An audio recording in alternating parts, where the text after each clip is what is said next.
Magandang oras mga kababayan, mga ka-Golden Boy. Meron na namang bagong alibay ngayon si BP Sara dahil sa nalaman niya na merong parating na summon letter galing sa Senado at siya ay haharap na naman sa Senado o di kaya sa Kongreso. Kaya eto, nalaman na lang natin na nasa Malaysia na pala sa Kuala Lumpur si BP Sara at ang kanyang alibay ay makipagkita sa mga kaibigang OFW at magmeeting-meeting, magtipon-tipon daw doon. Pero alam na natin na talagang takot si BP Sara na umarap sa mga ganyan, na maraming kaharap niya na mga magtatanong sa kanya. Diba noon sa Congress ay wala siyang naisagot at hindi na sumipot, diba? Kaya ito ang kanyang magandang alibay, ang pagpunta sa ibang bansa bago pa man ma-deliver yung sulat, yung summon letter galing mismo sa Senado. Kaya bumawi ang Senado. Alam kasi ni Chis Escudero na galit ng mga tao sa kanila, lalo na sa kanya. Si Chis Escudero ang pinagbuntunan ng galit ng mamamayan ngayon. Kaya bumawi na naman, nagpabangon na naman si Chis Escudero. Nagpadala kaya kaagad siya ng summon letter kay BP Sara. Kahapon yata ang summon letter na yan inisyo.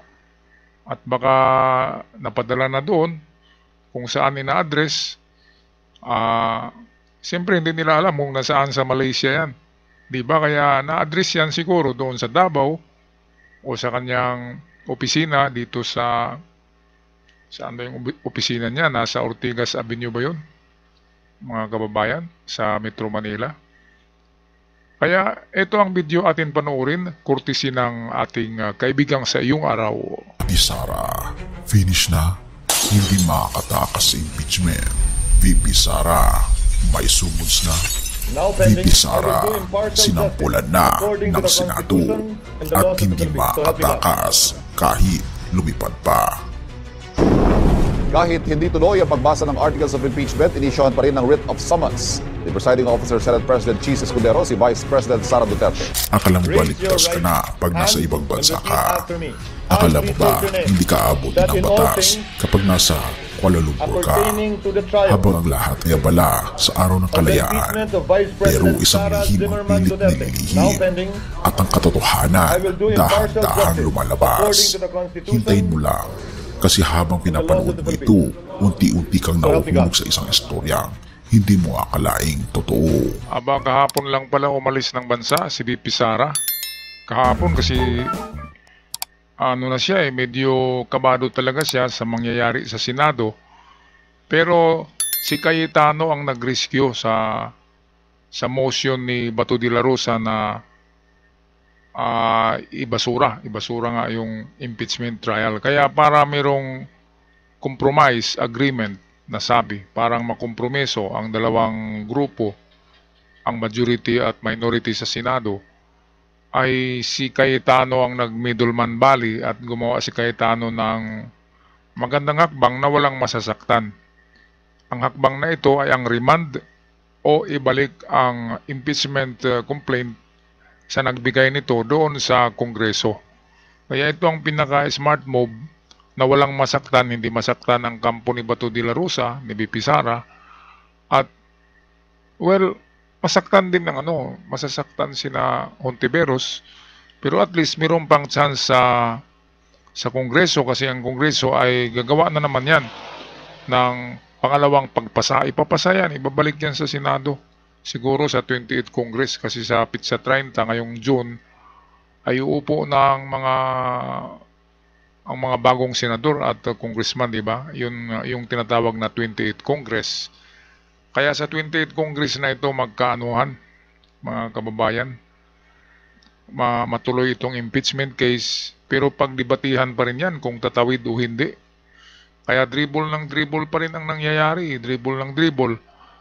Ngayon, si Escudero ang sinisisi ng taong bayan kung bakit hindi na natuloy ang impeachment.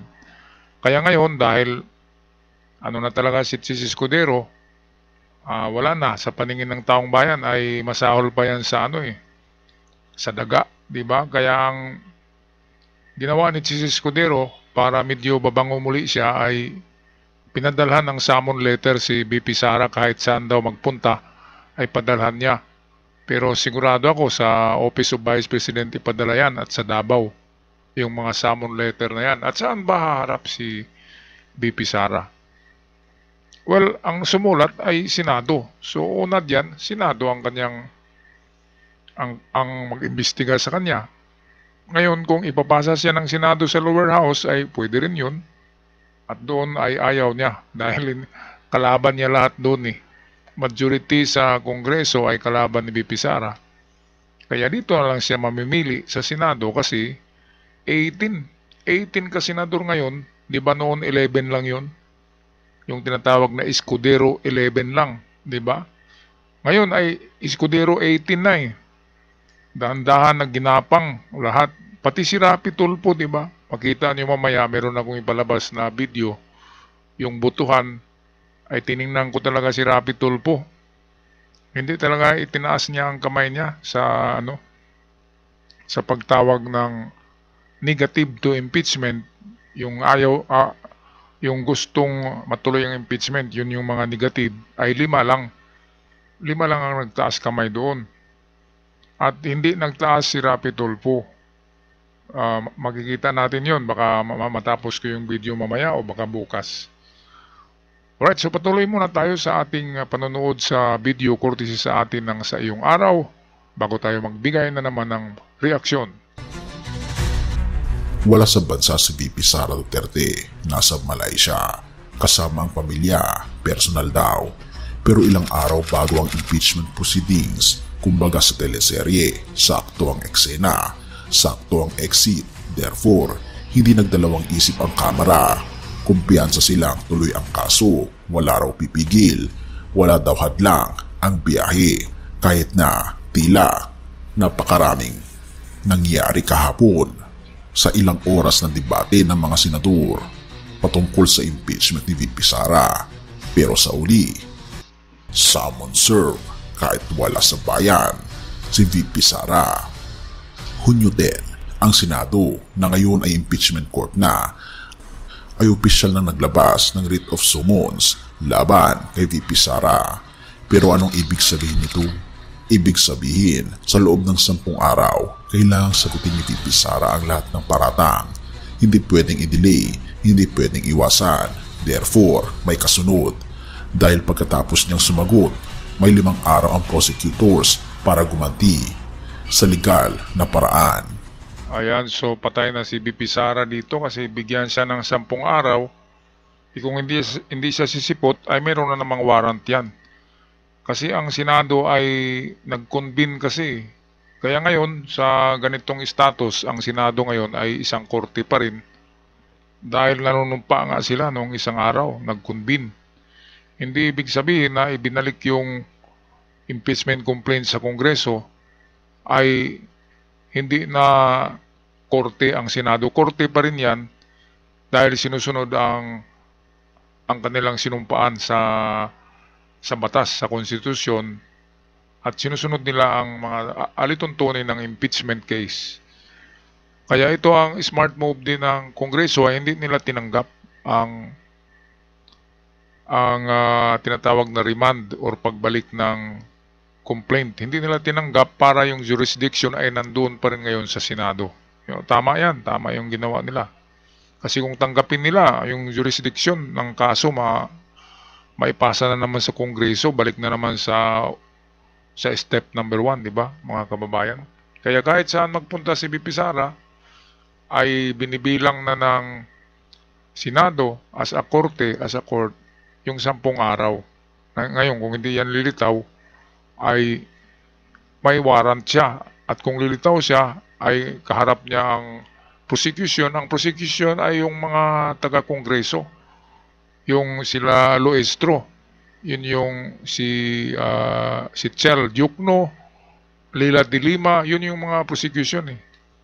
Kaya takot si Sara Duterte sa mga mukhang yan, pero ang Kongreso ay matapang. Kaya kahit kay VP Sara ay ang Kongreso talagang ang gumagalaw diyan para sa paglilitis, at Kongreso rin ang naghanap ng mga ebidensya. Alright, balik tayo sa ating video, courtesy ng Sa Iyong Araw. At dito natin makikita, Senado walang balak umatras. Ayon kay Senate President Chis Escudero, ang botong 80 na senador para ibalik ang articles of impeachment sa Kamara ay hindi pagbasura sa kaso. Pero ang mas mahalagang punto, wala raw plano ang Senado na ibasura ang reklamo. Wala rin sinasadyang lapagin ang konstitusyon. Therefore, malinaw ang direksyon. Trial pa rin ang patutunguhan. Hindi ito eksena ng delay. Ito ay eksena ng hustisya. Ayan, so talagang ano pala si Chis Escudero, talagang playing seesaw. Yung, alam niyo yung laro ng seesaw? Yung back and forth bali. Nung isang araw ay parang dinismiss niya ang kaso, ngayon ay parang okay na naman. Kasi alam niya na hindi tinanggap ng Kongreso, kaya impeachment court pa rin ang Senado ngayon hanggang sa Pitsa 30. Kasi ang Pitsa 30 yun ang huling araw nila sa Senado, itong mga nasa 19th Congress. Kaya ito, 612.5 million, tanong, yan yung confidential fund kontra BP Sara. Atin pakinggan muli.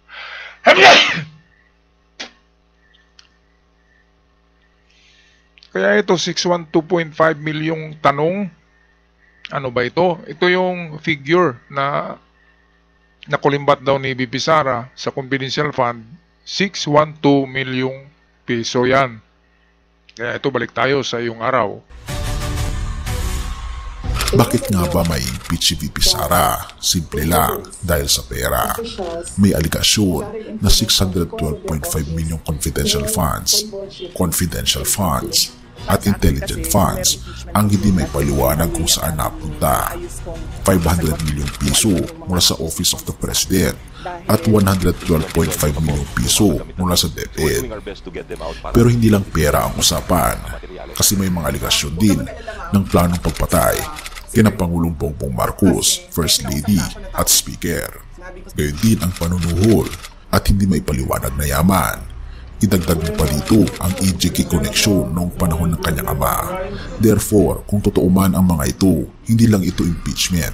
Ito ay malaking kwento ng pananagutan. Walang sinabi ang OVP kung kailan eksaktong umalis si VP Sara. Ang malinaw lang, aalis siya bago magsimula ang trial. Ito, bakit hindi pinaalam ni BP Sara sa Presidente, sa Office of the President? Vice President siya eh. Kung saan man siya magliwaliw, dapat alam yan ng Presidente. Diba? Kasi Vice President pa rin siya hanggang sa ngayon. Kung ako talaga ako yung Presidente, matagal na to na impeach eh. Ang ano lang kay PBBM, kaya tinatawag siya na lame duck. Yung itik na ano lang, pakindang-kindang, lame duck. Kasi nga, wala siyang sinasabi na kontra sa mga Duterte. Si PBBM ay wala, parang ewan ko ba, parang walang pangil, di ba? Ito, binanata na nga siya ng mga ito, hindi pa siya gumanti. Kaya ito tuloy na nawalan ng nawalan ng yung mga aktivista ay nawalan ng kay PBBM. Dahil dito sa wala man lang siyang di ba? Dapat meron siyang papanigan. Kung alin dito ang papanigan niya, ang mga Escudero 18 ba o itong kay Risa Hontiveros na 5 lamang, 'di ba? Na nagipag-fight diyan sa 18 kasi senador na pabor na ma-dismiss ang kaso na ito. Kaya sabi nga marami talagang nagsabi, hindi ako lang yan marami ang nagsabi na ang trial na ito kay BP Sara ay scripted na ito dahil nga mayroong 18 kasenador kasama doon si Chis Escudero na pabor na ma-dismiss itong si BP Sara. Kaya pagdating sa butuhan, palaging panalo yan, yung 18. Yan ang problema diyan, mga kababayan, dahil marami rin nagsabi na ma-acquit daw ito dito sa Senado, sa impeachment. Pero, pagdating sa Supreme Court, kasi papailan na naman yan ng kaso sa Supreme Court, ng Kongreso ay doon na. Wala na siyang kapanalig doon eh.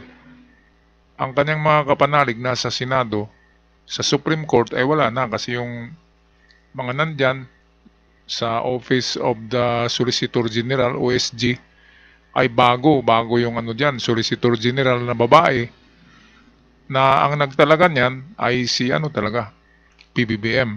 Yung dati kasi, yung si Guevara ay kay Digong pa yun, na tao, kaya loyal yun kay Digong. Pagdating naman sa Supreme Court ay naroon sila Rimulya, ay PBBM yan, kaya walang ano, kapag ang kaso ay madala sa Supreme Court, ay doon na, convicted, automatic si BP Sara doon. Kaya dapat ang labanan ni BP Sara ay sa Senado para malaki ang tsansa na siya ay ma-acquit dyan.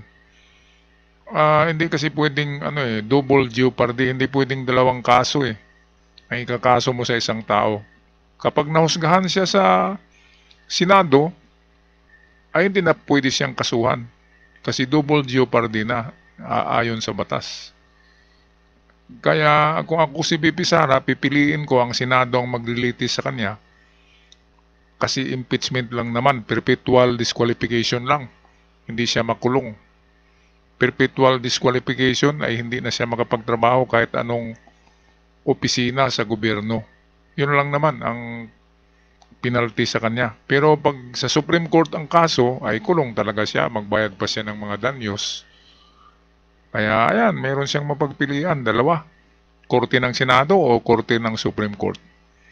Alright, tapusin natin ang video courtesy ng Sa Iyong Araw. Makipagkita raw siya sa mga OFWs, makikilahok sa selebrasyon, pero habang sila'y kumakain ng nasi lema, ang Pilipinas ay abala sa paghahain ng hustisya. Therefore, kahit saan ka pa magpunta, ang batas marunong magpadala ng sulat, at ang sulat na to, hindi invitation, kundi summons. Bumalik man sa Malaysia si BP Sara na may souvenirs o may tan lines, ang kaso ay hindi mabubura. Pero kung pipiliing manahimik, ang tanong ay, iyan ba ay taktika o tila pag-amin? Itong ginawa ni BP Sara sa palagay ko mga kababayan, parang nagliwaliw na lang siya, di ba? Inaaliw niya ang kanyang sarili dahil alam niya na pagbalik niya sa Pilipinas ay napakaraming kaso. May kaso siya sa NBI, may kaso sa PNP. May kaso na kung saan-saan, di ba? Yung mga ginagawa niya na pag-threat na i-assassinate niya ang pamilyang Marcos, napakalaking kaso yun. At marami pang kaso na naipile sa kanya ngayon, pati na yung sa Davao na mga na kaso niya. At hindi lang yan, kapag na-acquitted siya dito sa Pilipinas sa mga kaso na yan, pati na yung impeachment, ay ang panghuling atake sa kanya, ang panghuling magbigay ng sakit sa ulo sa kanya, alam nyo yan mga kababayan, ay walang iba kundi ang ICC. Diba? Kaya sobra talaga. Kung tayo niyan ay mababaliw na siguro tayo sa problema. Pero ito nakita nyo, pangising-isi lang. Pangising-isi lang yan, pero wala na ang isip niyan, wala, tuliro na yan. Sa dami-dami ba namang kaso hindi ka matuliro? At yung kanilang ama, yung pinaka-maano sa kanila, diba, ma-impluensya ay nakulong na rin. Saan patatakbo si BP Sara, di ba? Kapag wala na yung kanilang pinakapinuno, yung kanilang ama, ay unti-unti ding malusaw tong mga anak. Kasi yun talaga si Digong ang ang pinaka-power nila. At kaunti sa power ni Digong ay nailipat kay Sara, pero yung dalawang kapatid niya wala yun. Walang mga power yun, hindi yun naabot sa level ni BP Sara. Kaya hanggang kay BP Sara lang ang kapangyarihan na naipasa ni Digong. At kapag nawala ang mga ito ay wala na. Hindi na muling babangon pa ang dinastiya na ito. Alright, so magpaalam ng mga kababayan hanggang sa muli. Sa mga bago pa lamang sa channel, huwag kalimutan mag-subscribe sa ating channel para palagi tayong updated sa mga bagong uploads. At sa aking mga followers, maraming salamat hanggang sa muli. Paalam.